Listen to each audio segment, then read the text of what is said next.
चलिए आपको सीधा लाखेरी लेकर चलते हैं, जहां पर लोकसभा स्पीकर ओम बिरला संबोधित कर रहे हैं। केशवाय पाटन की विधायिका लाखेरी की बेटी श्रीमती चंद्रकांता मेघवाल इंजेक्ट करवा दो, इंजेक्ट पे लगा दो, इंजेक्ट पे। केशवाय पाटन के प्रधान साहब, भारतीय जनता पार्टी के जिलाध्यक्ष श्री चीता राणा जी, DRM पंकज जी, सभी अधिकारीगण,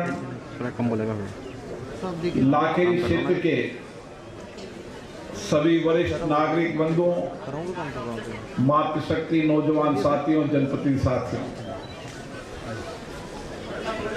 काफी लंबे समय से लाखेरी स्टेशन का विस्तार और लाखेरी में ट्रेन के ठहराव की मांग हो रही थी। विशेष रूप से जब मैं इंदौरगढ़ दयोदय ट्रेन के ठहराव के समय आया था, तब मुझे जानकारी नहीं थी कि लाखेरी की जनता की मांग भी दयोदय एक्सप्रेस ट्रेन की ठहराने की है। और जब भी मैं आता था, यहाँ की जनता कहती थी हमारा केवल एक काम आपसे है, दयोदय ट्रेन को ठहराओ, और कोई काम हमारा नहीं। मैंने कहा था कि आप निश्चित रहें, जब ट्रेन के एक ठहराव की आपने मांग की है और इंतजार किया तो एक की जगह 2 ट्रेनों का ठहराव आपसे मिला। और दयोदय का ठहराव आज से शुरू हुआ है। कल आपके यहाँ से एक और ट्रेन जो कोटा से दिल्ली और दिल्ली से कानपुर चलेगी, पहली बार ट्रेन चल रही है, उसका ठहराव भी लाखेरी किया है। लाखेरी का ये पूरा क्षेत्र जहां वर्षों पुरानी सीमेंट फैक्ट्री है, आसपास का एग्रीकल्चर का बड़ा इलाका है। हम चाहते हैं कि इस क्षेत्र का व्यापक विकास हो और उस विकास में रोड कनेक्टिविटी हो, रेल कनेक्टिविटी हो, उसका भी बहुत महत्वपूर्ण योगदान होता है। दिल्ली, बॉम्बे,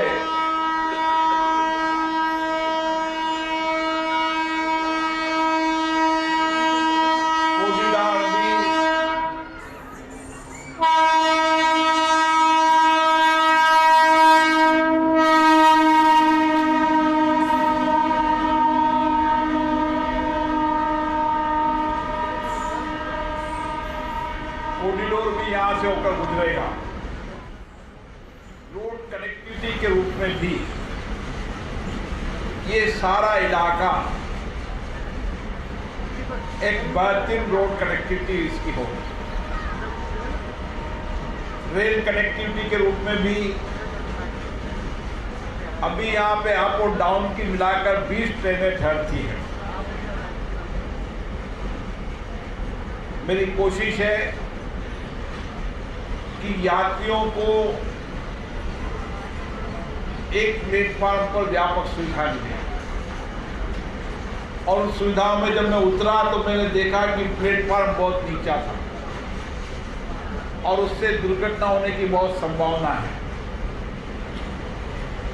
बहुत जल्दी ये प्लेटफॉर्म अपडेट हो जाएगा और ये प्लेटफॉर्म नंबर 1 भी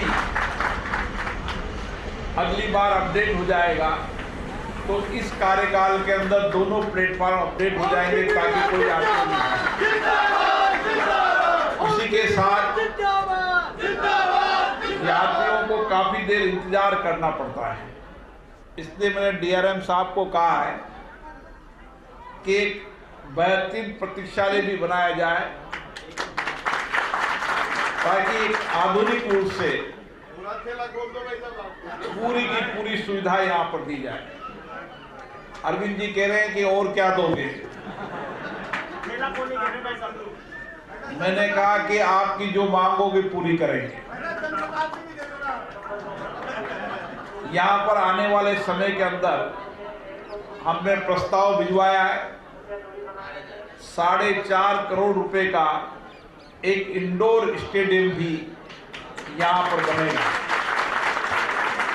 और स्टेडियम भव्यता बने उसके लिए जो जो संसाधन की आवश्यकता होगी वो सब संसाधन युक्त किए जाएंगे और बहुत जल्दी करोगे तो एक 48 करोड़ का आवासीय विद्यालय भी यहाँ पर बनेगा।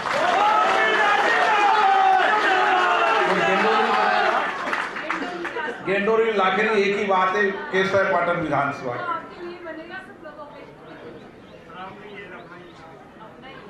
हम चाहते हैं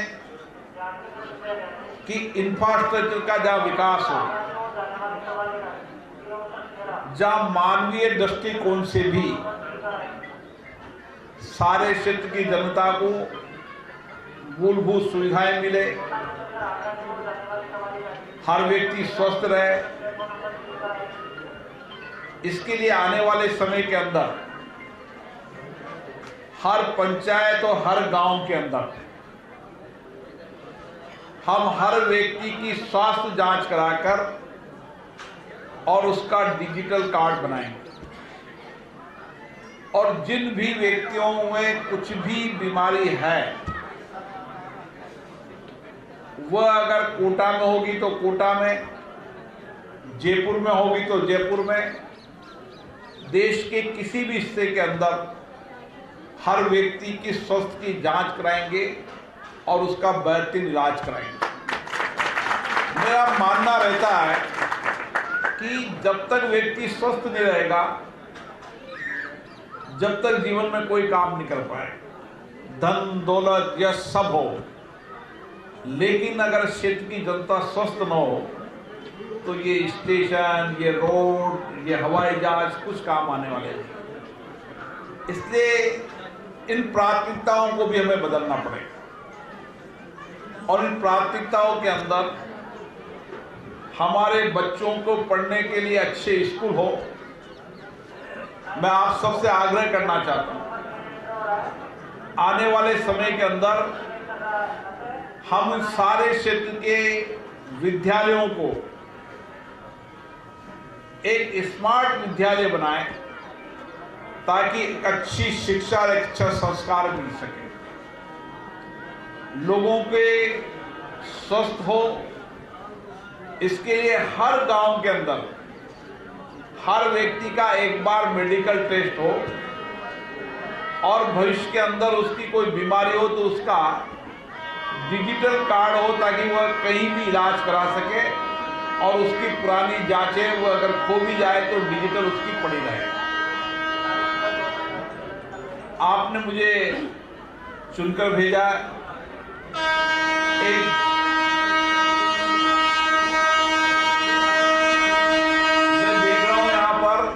हर दो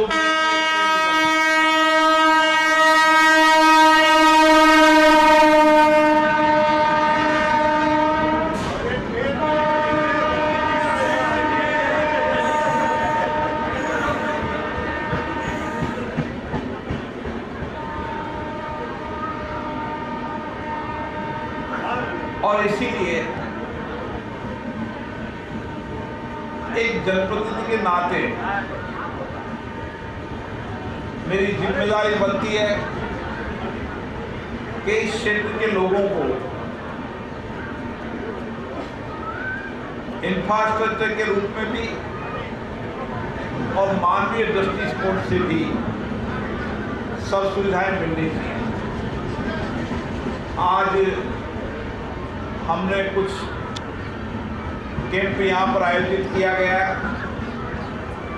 लेकिन मैं इस बात से दुखी हूँ कि मैं जब गांव में जाता हूँ तो कई लोगों को देखता हूँ कि वृद्ध होने के कारण उनको कई परेशानियां आती हैं। मैं चाहूंगा कि एक सामाजिक राजनीतिक कार्यकर्ता के रूप में हमारी जिम्मेदारी होना चाहिए कि हम हर गांव के अंदर जहां मौलिक सुविधाओं की बात तो करें, लेकिन किस तरीके से हमारे गांव में अच्छी बच्चों को शिक्षा मिले, सब स्वस्थ रहें, और कोई बुजुर्ग हो गए और उनको सहायक यंत्र की आवश्यकता है तो सहायक यंत्र का कैंप भी आज लग रहा है, लेकिन हमें चिन्हित करके उन लोगों को कैंप तक लाने की आवश्यकता है ताकि उसकी जांच होकर उसको सहायक यंत्र मिल सके। मैं देखता हूं कई गांव के अंदर लोगों को चलने में दिक्कत आती है, कहीं में पढ़ने की चश्मा नहीं है, कई के कमर में चोट है, कई लोगों को मोटराइज साइकिल की आवश्यकता है, कई लोगों को व्हील चेयर की आवश्यकता है। हमें कोशिश ये करना चाहिए कि एक आदर्श स्थिति हमारे गांव की बनानी।